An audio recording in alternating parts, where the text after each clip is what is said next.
Y la recesión que se está viviendo en la República Argentina conlleva también a la pérdida de puestos de trabajo. Y hay un número que se ha dado a conocer justamente de Santa Fe sobre la pérdida de puestos laborales que ha generado una preocupación sin dudas, ni más ni menos. Estamos con Héctor Galeano, a quien ya saludamos. Héctor, buenas noches, ¿cómo estás? Bienvenido. ¿Cómo te va, Fernando? Buenas Muy noches bien. para vos, para todos. Efectivamente, forma parte de una especie de loop constante, la Claro. cuestión económica, la pérdida del empleo, las suspensiones. No es un fenómeno local, doméstico, es un fenómeno nacional Argentino, sí. que se destaca a partir del 10 de diciembre, que tiene ahí un mojón importante de recesión, como indicabas muy bien recién.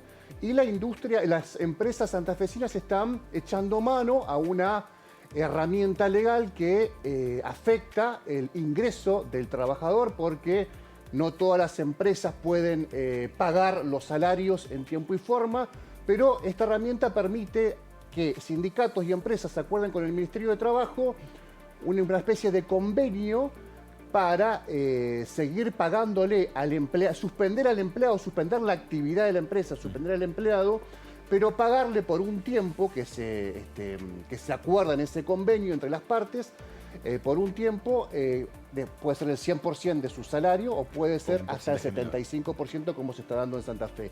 85 empresas están en este momento en la provincia, han solicitado estas suspensiones equivalente a 10.956 empleados. Claro. Fíjate vos, estas placas van a ir relatando mejor, incluso apoyándonos en estas placas, la situación. 10.954 empleados suspendidos, como dijimos. Perdón, muchas de ellas hay familias enteras dependiendo. Por ahí hay un empleado que solo trabaja para sí, pero a veces son cabeza de familia, digo, para dimensionar el número muchos, que estamos exactamente. hablando. 85 empresas, como dijimos, ya firmaron los acuerdos con el Ministerio de Trabajo. Mira, de abril a hoy estaba repasando que en abril entrevistamos a Julio Genesini, secretario de Trabajo.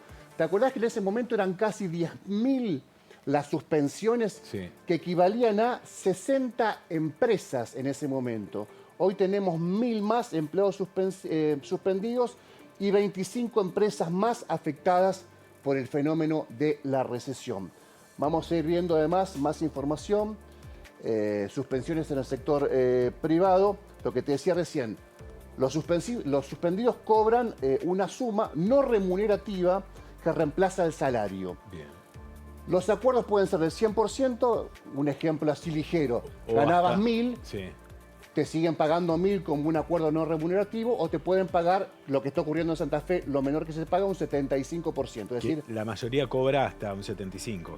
Y hay muchísimos casos en el que, siguiendo con este ejemplo de 1.000 pesos, que es totalmente ejemplificador nada más, 750 pesos. Algunos cobrarán 1.000, otros 750. Entre diciembre, escucha este dato, del 2023, desde que asumió la gestión nacional, a hoy, a junio, dato concluido en junio del 2024, se abrieron en todo el país 38.000 procesos preventivos de crisis.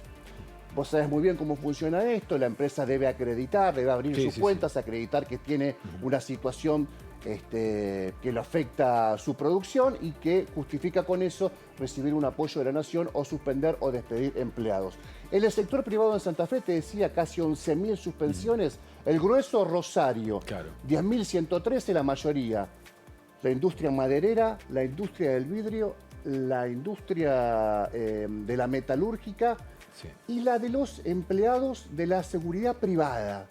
Un dato ahí muy importante. Venado Tuerto 105, Fuentes al sur también 21, Hugues 284. Hugues, la localidad donde nació Puyaro, el gobernador Puyaro. Arequito 21, Casilda 93, Las Parejas 240, Cañada de Gómez 31 y Avellaneda 46. Bien. ¿Cómo está impactando los rubros afectados? El comercio, los ladrilleros, la UOM, la madera, el sindicato de la carne, los vidrios, en la industria del vidrio, entre otros. La UOM es, por antonomasia, de hace mucho tiempo, el gremio que mejor representa lo que es el empleado, el obrero calificado de la industria metalúrgica del sur. Sí, y además, obviamente, un sector muy pujante, sin dudas, para lo que es la movilidad económica de una provincia. Exactamente. Y vamos a tomar contacto con el secretario general de la UOM de Villa Constitución, Pablo González, que está justamente vía Zoom conectados con nosotros. Te saludamos aquí desde Canal 9 Litoral junto a Fernando Amíguez. Buenas noches.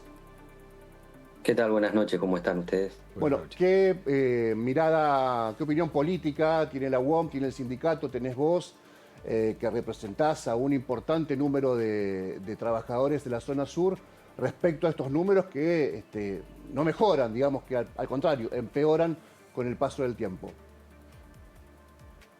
Bueno, la verdad que como prólogo es muy bueno el análisis que hicieron ustedes, particularmente pormenorizado, por rubro y por área. El impacto acá en Villa Constitución se está sintiendo desde diciembre, ¿no es cierto? No esperó absolutamente nada la empresa, ya nos anunció, ni bien había asumido mi ley, que con el cierre definitivo de la obra pública íbamos a tener daños colaterales en los contratos de las coberturas de vacaciones y los compañeros que cubrían ausencias médicas prolongadas, al bajar de turno la mayoría de las plantas que están en Villa Constitución. Para que entienda toda la persona que no conoce la industria, en Villa Constitución tenés muchas plantas dentro de un solo predio. Tenés una acería, una reducción directa, un parque de chatarra que procesa las dos, una de las dos materias primas que tiene el acero, el mineral de hierro y la chatarra, 3 trenes laminadores que procesan hierro o las palanquillas para fabricar hierro de construcción, alambre para el agro y los aceros especiales para la industria de la minería y el mercado automotor y la bulonería, por ejemplo. Ese proceso de fabricación ha caído muchísimo. Estamos entre un 30 y un 35% promedio. A veces se ha llegado a 40%, pero no se ha superado nunca ese nivel de productividad o producción. Y obviamente que tuvimos que firmar un acuerdo de suspensiones allá por marzo para contener empleo y que no sufran los compañeros de empresas contratistas primero, y luego lo firmamos con los compañeros del personal propio. Aún en la rama 21, que es la rama siderúrgica dentro de la UOM, que si se quiere son los salarios superiores a la rama 17 en su mayoría, que es un porcentaje de la población laboral que tenemos menor, pormenorizado, porque la mayoría está encuadrado dentro de la rama 17 o ADIMRA, y con un montón de escenarios que no estaban el año pasado y hoy se empiezan a presentar, obviamente, como por ejemplo esto de la caída de turnicidades, que le genera una pérdida importante a cada trabajador y trabajadora de cerca de un 10%. Una persona que trabaja en 4 turnos, que trabaja los fines de semana y los feriados, al no trabajar más con ese régimen, empieza a trabajar de lunes a sábado a la mañana y pierde hoy en promedio 200.000 pesos por persona. Pablo, te Y si a quiero, esto te le quiero hacer una sumás, consulta breve, porque el gobierno nacional habló de la ley bases, habló de la reforma laboral, habla del RIGI como la manera de comenzar a impulsar la economía y que empiece a surgir nuevos trabajos. ¿Ustedes qué observan de estos planes que lanza el gobierno, que sigue insistiendo el gobierno, como bueno, el horizonte de una mejor perspectiva? no, yo creo que son todas oportunidades para que ganen más plata los empresarios y no para que los trabajadores y las trabajadoras tengamos mejores condiciones laborales. Esa es la realidad, se está viviendo y se va a ver, porque está claro que el RIGI le va a permitir pagar menos impuestos a estas empresas y le aplican un impuesto regresivo que se había eliminado, que es el impuesto a las ganancias a los trabajadores y las trabajadoras. Particularmente dentro de la siderurgia, nosotros habíamos obtenido, junto con Aceiteros, a la cabeza, en una discusión junto con Daniel Jofra, primero que eximan de ganancia esto de lo que hablábamos, ¿no? La turnicidad, las calorías peligro, que las calorías se generan o te pagan en plantas como la nuestra por estar expuesto a extremadas condiciones de temperatura. Hoy, con este régimen del gobierno que votaron los diputados, unilateralmente los diputados entreguistas del radicalismo y del peronismo, que hicieron un acuerdo junto con el PRO y Javier Milei, vamos a estar pagando todos los trabajadores y trabajadoras a partir del 1.800.000 pesos. Imagínate que a nosotros nos deben la paritaria de hace 7 meses, una vez que se actualicen, que estábamos a punto de firmar hoy, pasamos un cuarto intermedio hasta el jueves, se actualicen los sueldos, corre riesgo que el retroactivo sea confiscado por el impuesto a las ganancias. Y además de esto, a partir de agosto, la mayoría de los trabajadores van a empezar a pagar ganancias dentro de las plantas que estamos nosotros, por ejemplo, en la rama 21, siderurgia. Pa- Y la verdad es que hay una situación muy frágil, ¿no? Pablo, tengo 30 segundos lamentablemente, pero quiero que le comentes a la gente que nos está viendo en Entre Ríos y en gran parte de Santa Fe, cómo afecta a Villa Constitución, a la ciudad, que los empleados de Asindar o de las metalúrgicas de esa zona estén mal pagos o tengan suspensiones o sean despedidos. Digamos, se cae la actividad del kiosco, de la panadería, se venden menos autos, se va menos al cine. ¿Cómo impacta esto en la localidad? Sí, en las localidades de Villa y alrededores, fundamentalmente de 50.000 habitantes en Villa, que es una ciudad pequeña, tenemos 3.000 trabajadores propios, han quedado 1.000 de los 1.200 que había, 1.000 contratistas, tenemos camioneros de Wokra que también han sacado de los 200 que había 100 contratados, despidieron 100 personas. Tenemos alrededor de 3.000 trabajadores que dependen de Villa de Asindar, y a esto sumale también lo de los talleres, que son 1.000 trabajadores que están relacionados indirectamente, a los cuales ya se les cayeron las horas extra, empiezan a correr riesgo las horas, las 8 horas normales, y obviamente que empiezan a plantear suspensiones, preventivo de crisis, como analizaban ustedes. Creo que el daño es grave y creo que es irreversible por el 2024.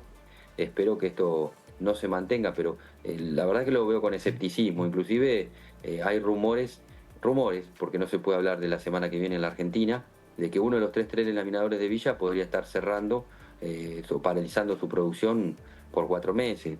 Nosotros no tenemos nada oficial por ahora, pero si no levanta la producción seguramente que van a readecuar la producción de los otros trenes y puede cerrar un tren en Villa Constitución, que es un tren emblemático porque tiene muchos años de producción y generaría un daño colateral muy grande para todo, no solo el comercio, sino para todas las personas que tienen su changa, aquellas personas emprendedoras que tienen trabajo para hacer en la casa, monotributistas, autogestionados. El daño es muy grande para todos, ¿no es cierto? Gracias, Pablo, por tu tiempo. Que tenga buenas noches. Muchas gracias. Muchas gracias a ustedes por darle difusión a esto. Y bueno, hay que hacer un replanteo completo, no solamente echarle la culpa a Javier Milei, sino a todos los senadores y diputados que le votaron la ley base. Tenemos que hacernos un replanteo para las elecciones de medio término el año que viene. Carolina Lozada, una senadora que no vive en la provincia, está en Buenos Aires, que votó absolutamente todo en contra de los trabajadores y las trabajadoras, y que tiene que venir a buscar el voto, y que restablecieron el impuesto a las ganancias, que confisca el salario de los trabajadores que va al consumo. Creo que hay que tener memoria, tanto con ella como Chumpitaz y todos los diputados y senadores que han jugado un rol muy regresivo para los trabajadores y las trabajadoras. Gracias, Pablo, nuevamente, es muy amable. Bien, Pablo González, secretario general de la UOM Villa Constitución. Sí. Fíjate vos, 50.000 habitantes y hay alrededor de 6.000 empleados calificados, con buenos sueldos, hasta por lo menos hasta el año pasado, que le daban la dinámica económica más importante. Me hace acordar a Santa Elena. También. La historia de Santa Elena, un frigorífico pujante, viene el menemismo, la crisis y un pueblo que casi desaparece y que hoy sigue luchando por sobrevivir. Sancor en Sunchales, un poco el paralelismo de lo que vos tratabas de ahí de acentuar. Muchas gracias, Héctor. Nos vemos. Hacemos